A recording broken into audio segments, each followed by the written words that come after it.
So can I ask in the meantime? Check. Okay. Hi. Okay, I'm just going to go ahead till he gets prepared. My name is Soni. I'm from Schneider Electric. I think good challenges posed by, rather discussed for women wanting to come to join work, and then somebody who's left, again, rejoining. So my question is about a challenge when a woman is already working. I think Annette brought a very good point, which I, to some extent, relate to, is I think in the erstwhile time, women used to assimilate to be, working alongside men, and then recently, I think we all want to be ourselves, work and leverage our own women energies to bring to the table.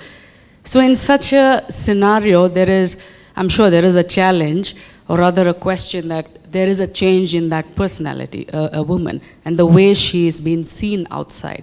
So what is your advice for that ecosystem around her, of what should the HR do, the ecosystem, people be ready for and accept the change, for teams like HR and talent acquisition teams? So I want to know from everybody, especially, particularly Ms. Purohit. So if I were to understand your question right, you say that women want to be women and not become male, and then how does the whole society deal? So they don't want to assimilate. The ecosystem within that organization around her. So I think as women are also getting more confident about wanting to be feminine and work in organizations. I think organizations, otherwise, I mean, if we wanted you to be men, we would hire men, right? So even organizations, the whole concept of diversity is that they have to be different points of view, different types of individuals. And I think as organizations are getting more mature, they're realizing that. They're realizing that I want a woman's maybe more consensus building, nurturing style. And, not that I want to label, but there are specific skills women bring to the table. So I think the ecosystem is very much realizing it. And if you see yourself, the kind of policies people are putting in place, why would they put in a creche? Why would they agree to flexi timing? Why would they agree to working from home? Because they know that women have have specific needs, which are, which only a woman has to manage. For example, when she has a small child, the man can still come to work. So I think organizations are, it would be unfair to say that the ecosystem is not recognizing it. I think it's doing a fabulous job of recognizing that women have specific needs and doing, I know an organization which actually, because women sit on the chairs in front of the computers for such a long time, they've actually designed special chairs for pregnant women. So I think they're doing a lot. Yeah, maybe I think maybe your question was slightly different. Let me take a chance at it. I think there's a whole generation of women that have been successful by blending in and assimilating. And if I manage like a man, ask questions like a man, dress like a man, just I don't mean exactly, but you know what I mean. I mean, just try not to be noticed. Try not to be noticed that you're a woman. Then I just sort of fit in, and then it doesn't come up, and I can be successful. And I think there's a whole generation of women that succeeded in that environment, and I would say I'm one of them. I mean, I would say especially early in my career, I assimilated. Working in factories, working in very industrial environments, I assimilated, and maybe to some extent, still do. But I would say that the generation of women today are not willing to do that, and I think a lot of it is coming from confidence. But I also think that as leaders, and the adaptation we have to make beyond all the physical manifestation, as leaders, we have to be more inclusive in the way we expect people to dress. I can remember one of my first responsibilities was to go tell a woman coworker that she was dressed inappropriately. That was one of my first responsibilities. I was like, well, why do I have to do it? Right? I'm 20 years old, and you want me to go tell another woman she's not dressed appropriately. Okay, thanks for that. But you see what I'm saying? I mean, I think this is around leadership. How do we equip our leaders of today to celebrate the diversity of thought, the diversity of everything that women bring beyond just the physical the physical manifestation. I don't know if that's what you meant, but anyway, that's how I kind of think about it. Hi. Good afternoon, I'm Prakash. I'm from HAL. So personally, I'm a big fan of diversity, not just gender-based diversity. The reason why I'm telling this, personally, I used to work for an organization which is all men, all from the same region, all from the same race type of thing. I don't blame the organization because of the background of the rural setting it was. Women used to not come to work there because it is a very long, we hired a lady because her husband was also found suitable for the job. Now when I came to Bangalore, I used to work with people from different gender, different race, ethnicity and all that. I believe that social identities that people bring with them actually brings a lot on the table, and the thoughts and the kind of brainstorming that happens is completely different from my previous organization. So the diversity happened to me in my life, but I want to know as HR people, can we build an atmosphere, can we build an environment where we can actually make this diversity happen? I'm a big beneficiary of this particular diversity. I want to know if I can actually make this to my own organization, my own teams in my organization, to get benefits out of this diversity that I'm talking about. Any system, any model, any worked out model. I think I already mentioned that, but so the soft stuff is always harder to do than the hard stuff. We know that. So this is, in that sense, diversity is that soft culture kind of building kind of a thing. So I've always found, there are two ways. One, of course, way is what kind of processes and policies you put in place. So as I already mentioned, that one is to say that I want diversity of 30% there should be gender diversity in my organization. The other is to actually put in policies and processes in place, which would mean that at the training level, how many women are you taking? At the recruitment level, are you getting enough CVs of women, or sending back if you don't get enough CVs? So what are the policies and processes you put in place?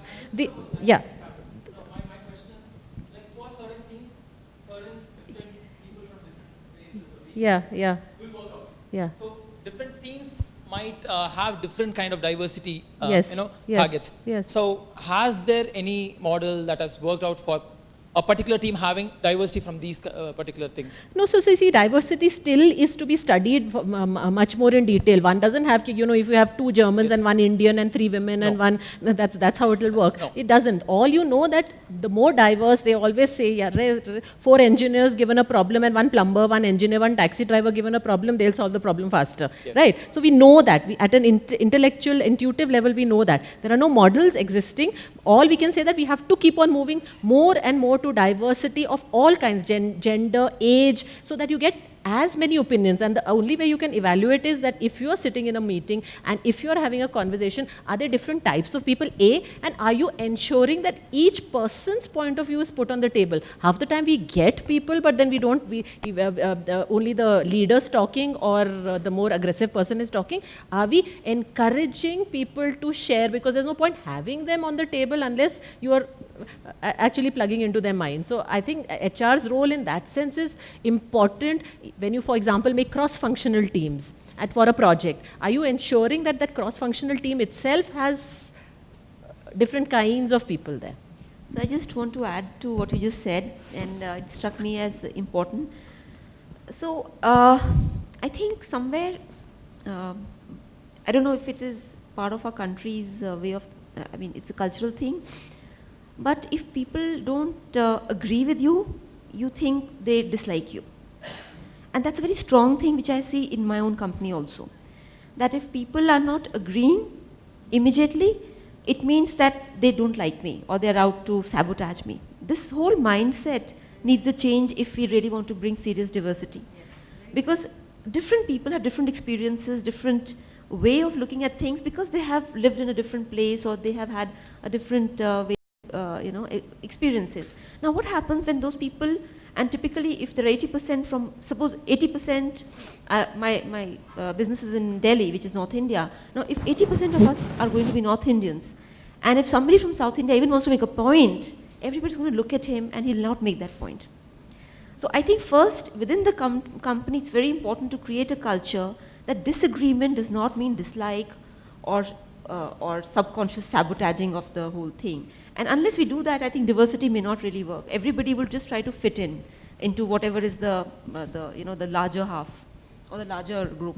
I think we see that in our own executive committee in Snyder, is we have richer debate and actually sometimes kind of crazy debates, right? Because there's so much diversity of thought coming, but I think it creates better outcomes.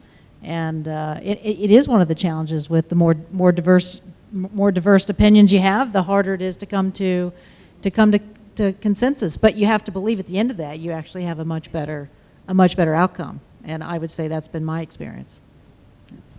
I have one question. Just to answer your question, any framework for taking diversity forward in organization, at least to my knowledge in India, it's still at the evolving stage. Not many organizations are talking about it. I mean, Schneider or XYZ organization could be really the trendsetter organization. But there are large number of organizations, it hasn't even entered into their mindset that diversity is an important and they have to make use of available human capital. Okay? Somebody, yeah. Sure. Go ahead, please. She had taken the mic earlier. Hi, I'm Pooja from the Center for Creative Leadership. This is a very real and insightful debate. We spoke about women holding ourselves back. We spoke about confidence being a psychological barrier. I think it's very real.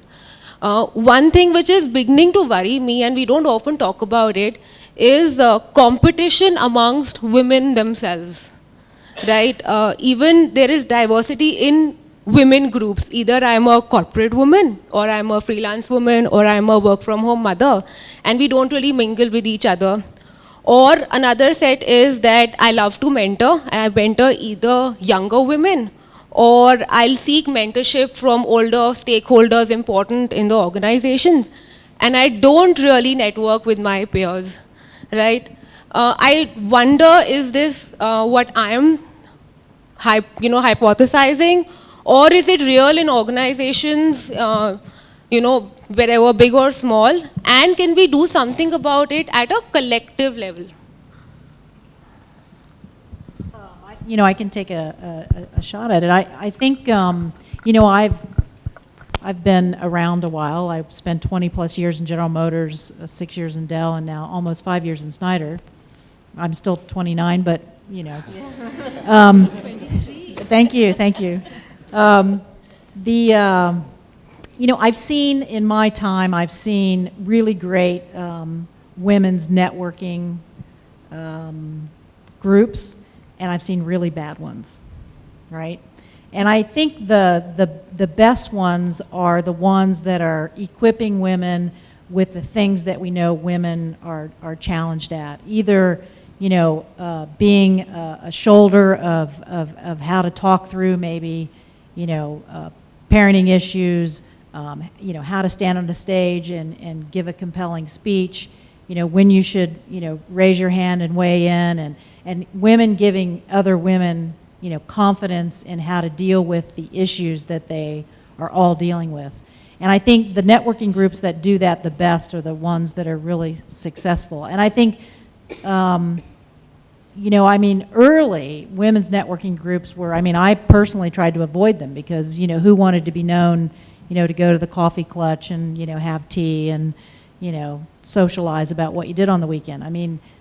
That's a problem. I think the companies that have done a really great job of really helping women help each other solve real issues in the company, I think those are the ones that have really made a big difference. And I've seen it done really well and really poorly.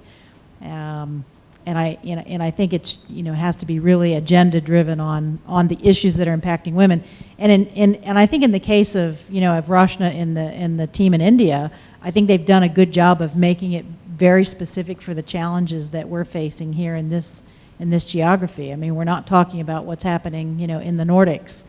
It's interesting, but it's not, it's not our problem. We're working on our issues here.